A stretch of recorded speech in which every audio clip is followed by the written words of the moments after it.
తాకట్టులో ఉన్న మీ బంగారం ఈ రోజు ఎంత ధర చేస్తుందో కొమ్మూరి గోల్డ్ వాళ్ళకి కాల్ చేస్తే ఫ్రీ గోల్డ్ కాస్ట్ చెక్ చేసి చెప్తారు. జగన్ గారు వైసీపీ మొత్తం ఓన్ చేసుకున్నారు. సో ఆయనకు సంబంధించినటువంటి ఆ అంతిమ యాత్రలో జగనే నేరుగా పార్టిసిపేట్ చేశారు, పాడి కూడా మోసారు. సో కుటుంబం అంతా కూడా అయినా నేనే అండగా నిలబడతానన్నారు. పోలీసులకు సంబంధించినటువంటి ఆ గౌరవ వందనాన్ని కూడా వైసీపీ వద్దు అని అడ్డుకునింది. దీనంతా చూస్తుంటే ఏమనిపిస్తుంది? పాలిటిక్స్ అంటే పాలిటిక్స్ చనిపోయినప్పుడు వెళ్ళడం అనేది పాలిటిక్స్ అండి అదంతా. ఉమ్, అంతా పాలిటిక్సే. మరి వాళ్ళ బాబాయ్ చనిపోయినప్పుడు ఎందుకు మొయ్యలేదు అని అడుగుతున్నాం కదా, చాలా మంది అడుగుతున్నారు కదా. ఉమ్. దానికి సమాధానం చెప్పాలి కదా. మీరు ఎందుకు వద్దన్నారు? పార్టీ కోసం ఆయన అది చేసిన కాదండి, సేవలను ఎందుకు వద్దన్నారు? గుర్తించి చివరి నిమిషంలో ఆయన పార్టీలో జాయిన్ ఆయన అయ్యి పాలిటిక్స్ సార్. పవన్ కళ్యాణ్కి వ్యతిరేకంగా ఆయన పాలిటిక్స్ పోరాడి అండి. పేరు కూడా అవునండి, మార్చుకున్నాడు నేను కాబట్టి అంటుంది. సో వెళ్ళి ఒక పార్టీ అధినేతగా అదేనండి వెళ్ళడం అంటున్నా. కనీసం అదొక ఆయనకి సంస్కారం. కాదండి, ఉమ్. ఆయనకి అవన్నీ కూడా అడ్వాంటేజ్ అయినాయి. జగన్మోహన్ రెడ్డి ముఖ్యమంత్రి అవడానికి కానీ, జగన్మోహన్ రెడ్డి పార్టీని నడుపుకోవడానికి కానీ ఆయన ఒక కీలకమైన వ్యక్తిగా అయిపోయాడు కాబట్టి దాని మీద ఆయన ఆయన ఇది చేసుకున్నాడు. అదంతా కూడా దాని మీద పాలిటిక్సే అంటే కదా. ఏంటది? ఆయన ఆయన ఆయనకి ఉపయోగపడ్డావు కాబట్టి, ఆ పార్టీకి ఉపయోగపడ్డాడు కాబట్టి ఆ మాత్రం ఇది ఇవ్వాలా, లేకపోతే రేపటి రోజుల్లో కాపులందరినీ ఓన్ చేసుకోవాలా, ఇవన్నీ మరి మరి సొంత ఒక చిన్న కాపు నాయకుడిగా మీరు చెప్పండి, ఒక కాపు నాయకుడిగా, ఒక కాపు ఎమ్మెల్యేగా సో ఇది కరెక్ట్ అంటే మీ ముఖ్యమైన కాపు ఉద్యమ నేత చనిపోయినప్పుడు ఆయనకి నివాళులు అర్పించడం కోసం ఒక మాజీ ముఖ్యమంత్రి నేరుగా వెళ్ళి నేరుగా అంత్యక్రియలో పాల్గొనడం, పాడి మోయడం అంటే ఆ కాపు నాయకుడికి ఇచ్చినటువంటి గౌరవం అనుకోవచ్చు కదా. డెఫినెట్ గానండి, ఉం. డెఫినెట్ గా. మరి అదే మరి గౌరవం అందులో గవర్నమెంట్ తప్పేముంది? అలా కాదు సార్. పాలిటిక్స్ అదే అదే నేను అడుగుతున్నా. అదే గౌరవం, ఉం. అది ఒక హిస్టరీ. గవర్నమెంట్ అధికార లాంఛనాలతో వెళ్తున్నప్పుడు ఈయన అడ్డుకుంటే దాన్ని పాలిటిక్స్ అంటారు కదా. ఇదే ఇదే గౌరవం అక్కడ కూడా జరిగి ఉండుంటే నేను గర్వపడేవాడిని. ఒక అధికార లాంఛనాలతో వెళ్ళారా అంటే నేను ఎంత గర్వపడేవాడిని. ప్రతి కాపు బిడ్డ అలాగే గర్వపడేవారు కదా. దాన్ని ఎందుకు వద్దన్నారు? ఇప్పుడు మైనస్ అయిపోయిందిగా. మరి దాని అంతా పాలిటిక్స్ కింద కుటుంబమే తీసుకోవాలిగా. వద్దన్నారు కదా. అదేనండి, కుటుంబాన్ని ఎవరు ఎంకరేజ్ చేసి ఉంటారు? మేము చెప్పదే అమ్మ అలా కాదండి అని చెప్పాల్సిన బాధ్యతలను పెద్దలు ఏం చెప్తారు? అంటే ఆ క్రెడిట్ అంతా ఆవేశంతో- మీకు వస్తుందనా? అదే అంటున్నా. మరి క్రెడిట్ అంతా క్రెడిట్ మాకేం కాదు. గవర్నమెంట్ అనేది ఎప్పుడు కూడా కొన్ని పరిస్థితుల్లో కొన్ని వ్యవహారాలు అలా జరుగుతూ ఉంటాయండి. అది ఆటోమేటిక్గా జరపాల్సిన పరిస్థితి వస్తుంది. ఒక నాయకుడికి గౌరవం ఇవ్వాలి కాబట్టి ఆయన అపోజిషన్ పార్టీ అయినా కూడా ప్రభుత్వం, ఇది ఎన్డీఏ కూటమి కాదు, ప్రభుత్వం రన్ బై ఎన్డీఏ కూటమి. ప్రభుత్వం అంత గౌరవం ఇచ్చినప్పుడు అతను తీసుకోకుండా కావాలని ఇచ్చేస్తే అది అది పాలిటిక్స్ కాక ఏదవుతుందండి? నేను నిజంగా మీరు వెళ్ళారు, పాడి మోసారు, ఓకే గుడ్. మా నాయకుడికి అంత ఒక మాజీ ముఖ్యమంత్రి, మా నాయకుడికి మా కాపు నుంచి రిప్రజెంట్ చేసిన ఒక లీడర్కి ఆయన పాడి మోసారంటే గర్వంగానే ఉంటుంది. మరి ఇదెందుకు? ఇది కూడా చేస్తుంటే బాగుంది కదా. సరే, వాళ్ళ ఇంట్లో వాళ్ళు వద్దన్నారు. నువ్వు పెద్ద, ఒక పెద్ద కదా, నువ్వు వయసులో చిన్న అయినా ఒక పెద్ద, నువ్వు ఏం చెప్పాలా? అలా కాదమ్మా, ఇది మనం చేయాలని నచ్చ చెప్పాలి కదా. నీ మాట వయసులో పెద్ద అయిన అంబటి రాంబాబే దాన్ని అడ్డుకున్నారు కదా. అంబటి రాంబాబు వయసులో పెద్ద అనే ఎక్కడన్నా ఉంటుందండి? అసలు మాటలకి ఎప్పుడైనా ఎప్పుడైనా వయసులో పెద్ద, మీకంటే కూడా పెద్దే కదా. మాకన్నా పెద్ద అండి, కానీ అక్కడ ఆలోచన ఉన్న వాళ్ళందరికంటే కూడా ఆల్మోస్ట్ ఉన్న అక్కడ అడ్డుకున్న లీడర్స్ లో కూడా ఆయనే పెద్ద. ఆలోచన విధానంలో అంబటి రాంబాబు ఆలోచన విధానంలో ఎక్కడన్నా పెద్దని కనబడతావు. వయసు మీదకి వస్తే సరిపోదు. ఆలోచన విధానం అంటే ఏ ఆలోచన? అదే అంటాను, వయసు మీదకి వచ్చినప్పుడు, వయసు వచ్చినప్పుడు ఒక 50-60 సంవత్సరాలు వచ్చినప్పుడు ఆ లెక్కన విజ్ఞతతో బిహేవ్ చేయాలి. విజ్ఞత లేకుండా ఇష్టానుసారంగా బిహేవ్ చేయకూడదు. అది అంబటి రాంబాబుకి మీరు ఎలాగిస్తారు? వయసులో పెద్ద అని ఎలా చెప్తారు? వయసులో పెద్ద అయి ఉండొచ్చు, వయసు వచ్చి ఉండొచ్చు, కానీ ఎదగలేదు, ఇది బుర్ర ఎదగలేదు.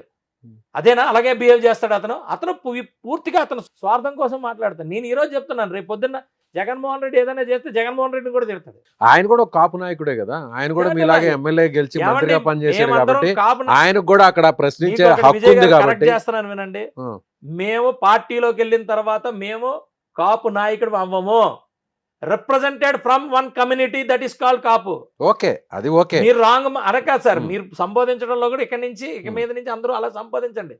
వెన్ వి రిప్రజెంట్ ఫ్రమ్, మేము ఒక పార్టీ నుంచి మేము మమ్మల్ని స్పాన్సర్ చేశారు.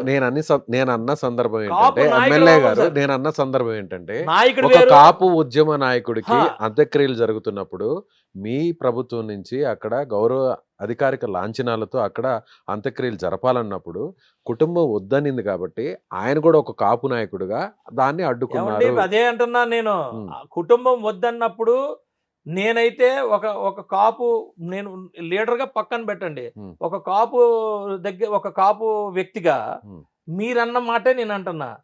గర్వంగానే ఉంటుంది అంటే గర్వంగానే ఉంటుంది. ఎప్పుడు పరిపూర్ణంగా ఎంతమందికి దొరుకుతుందండి? ఎంతమందికి అధికార లాంఛనాలతోని అలా జరుగుతుంది? ఆయన పోనీ నేను అంటుంది ఏంటంటే, నేను ఒకటే మాట అడుగుతున్నా. ఈరోజు వైసీపీలో ఉన్నారు, టీడీపీలో లేరు అతను?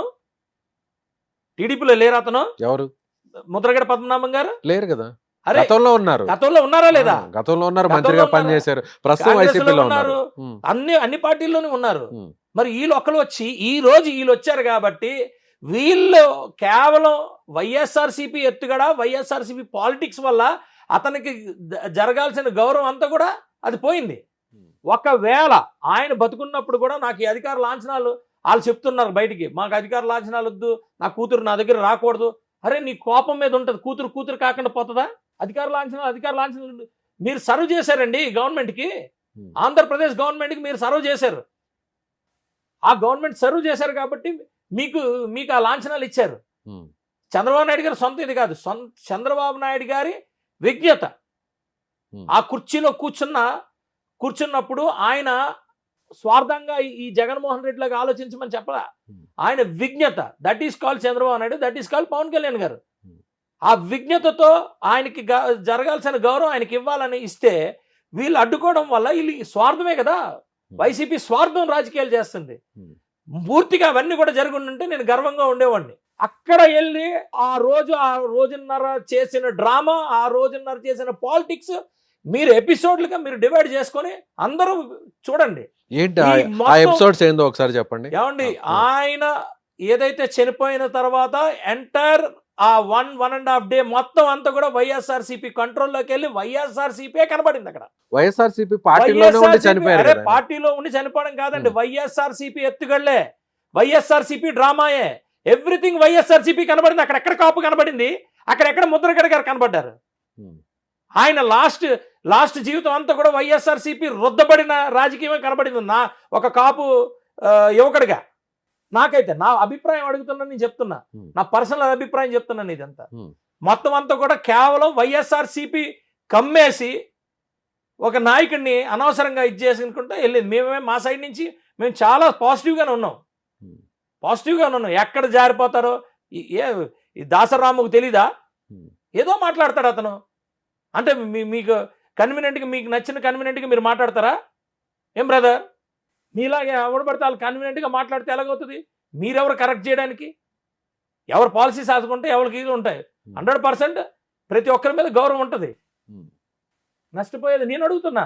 1.5 డే అక్కడ జరగాల్సిందేంటి? ఆయన చరిత్ర, 7 సంవత్సరాలు ఎంతమంది ఉన్నారు, ఏం చేశారు, ఎక్కడ సర్వీస్ చేశారు, ఏం చేశారు నేను అడుగుతున్నా. పార్టీలకు అతీతంగా అందరం వెళ్ళాం కదా, అందరం వెళ్ళాం. అంటే మీరు చెప్తున్న దాన్ని బట్టి చూస్తే విజయ్ కుమార్ గారు, సో కాపులనంతా కూడా ఆ సింపతితో తమ వైపు తిప్పుకోవడానికి జగన్మోహన్ రెడ్డి పాడి మోసినట్లు, వైఎస్ఆర్సీపీ వాళ్ళు దీన్ని రాద్ధాంతం చేస్తే రేపేది కాపులందరూ కూడా తమ వైపు తిప్పుకోవడానికి పాలిటిక్స్ అన్ని ప్లే చేశారన్నట్టుగా ఉంది. మీరు 100% అదే జరిగింది. 100%కి 100%. ఆ పార్టీలో ఉన్న వ్యక్తిగా ఆ పార్టీ అధినేత వెళ్ళి అక్కడ నివాళులు అర్పించడం అనేది సర్వసాధారణం. వెళ్ళవచ్చు, పార్టీలకు అతీతంగా కూడా వెళ్ళారు.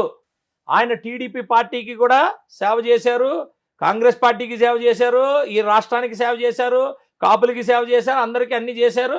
అందరూ వెళ్ళారు. మా పార్టీ కూడా వెళ్ళారుగా అందరం. నాకంటే ఆరోగ్యం ఆ రోజు ప్రాబ్లం వచ్చి నేను వెళ్ళలేకపోయాను, కానీ ఉన్న వాళ్ళందరూ వెళ్ళారుగా. మరి నేనేమంటానంటే, అందరూ వెళ్ళినప్పుడు మీరు కేవలం వైసీపీ ఒకటే ఎలా చూపిస్తారని అడుగుతున్నా.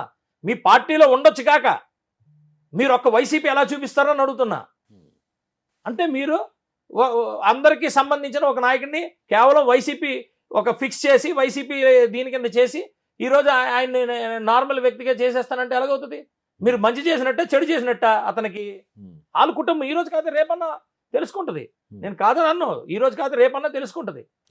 ఏమండి, ఏది ఏమైనా అక్కడ 1.5 డే వాళ్ళకి ఛాన్స్ దొరికింది. ఒక్కొక్కడు మామూలుగా నటించలేదు. అక్కడ ఎవరు అంబటి చెప్పారు కదా మీరు. ఒక్కొక్కరు అన్నారు కదా, పేర్లు చెప్పండి. అందరూ అంబటే ఉం. మెయిన్ లీడర్, అంబటి, ఉం. జగన్మోహన్ రెడ్డి, వీళ్ళందరూ కూడా ఒక్కొక్కరుగా ఉం.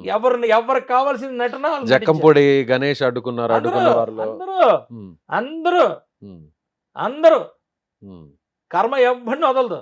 అందరూ ఒక మనిషి చనిపోయిన తర్వాత అంటే మీరు చెప్పేది ఎలా ఉందంటే కర్మ ఎవరిని వదలదంటే వీళ్ళందరి మీద కేసులు పడతాయి, కేసులు వీళ్ళందరూ ఎందుకు లోపలికి అలా వెళ్తారు. కాదండి. మీరు మాట్లాడితే కేసులు ఏమంటే కర్మ కేవలం కేసులో ఇదే ఉండదండి. ఉం. జైల్లో పెడితే కర్మ, మరి బయటకు వచ్చి రావణ్ ఇలాగ అంటే నేను లోపలికి అది అది ఏమన్నా ఆయనకి ఏమైనా శిక్ష అనుకుంటున్నారు ఏంటి?